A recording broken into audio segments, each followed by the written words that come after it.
after rewatching the game, I'm discouraged in the last 6 minutes of the second quarter. I did not realize uh, immediately after the game, uh, 6:06 left on the clock.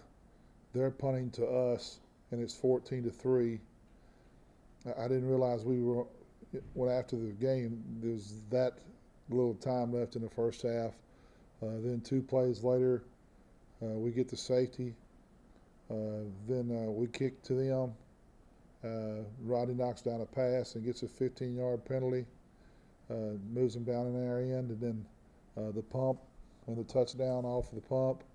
Uh, then they hold us and they pop a draw for about 40 yards and they score again. And what I'm getting at, we let them score 3 times in 16 minutes. And I wouldn't say let them score. They scored 3 times in 16 minutes. I mean, in 6 minutes. But I didn't realize that small of a portion of the game was what really determined the outcome of the game. And I remember at the time, looking up at the clock, 14-3, we hadn't had a lot of great things happen to us, but I said, if we can get into halftime 14-3, I feel pretty good.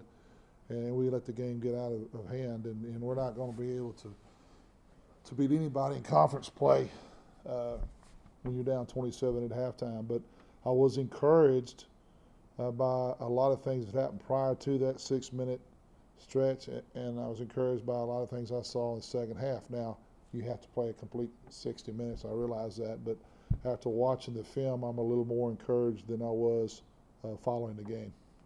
We didn't come out of camp planning to make a quarterback change.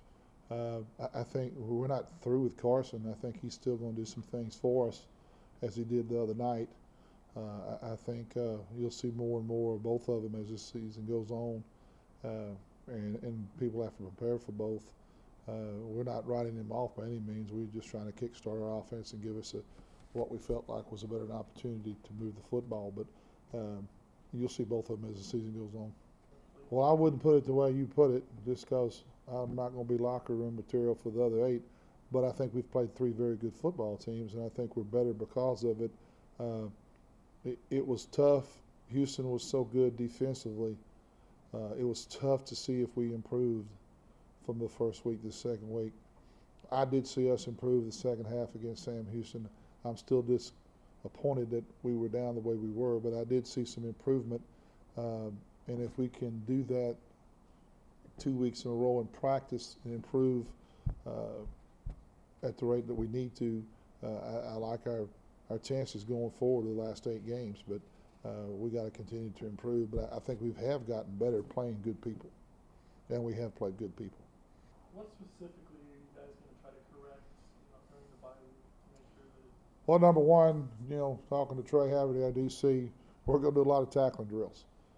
We felt like we were in position the other night to make a lot of plays, and about 3 of their big plays. We had a chance to make plays on the line of scrimmage, so we're going to spend a lot of time tackling and run fitting and reading properly, and I think we'll do the opposite of what a lot of people do with open dates. I think they put a lot more stuff in. We'll probably take some stuff out. We want to just really get fundamentally sound and get better at what we do.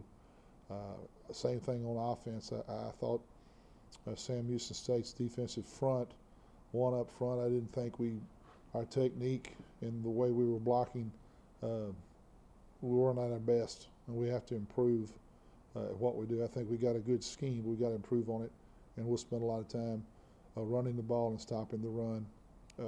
And then from there, we always got to work on our passing game because it's always a work in progress, and then keying properly defensively so we don't bite and give up the big plays over the top. Be emphasized as well. I think so. I'm looking forward to Southeastern. I hope they have a good physical game this Saturday. But I'm looking forward to playing them in 2 weeks. It's going to be a challenge, but I think it's a team that we can definitely compete with and beat if we play well and we prove like we need to between now and then. And then after that, you just take it 1 week at a time. The first week was our first week for us. Some of them started earlier. I mean, last week with Stephen F. Austin going over and beating McNeese and Lake Charles, and HBU beats Abilene Christian, that was considered a so-called upset. I think you're going to see, unless Central or Sam can just really get on a run and win everything. Even if they do, then the battle for second place on down, it's just going to be one. I think it's going to be one of those wild years. I really do.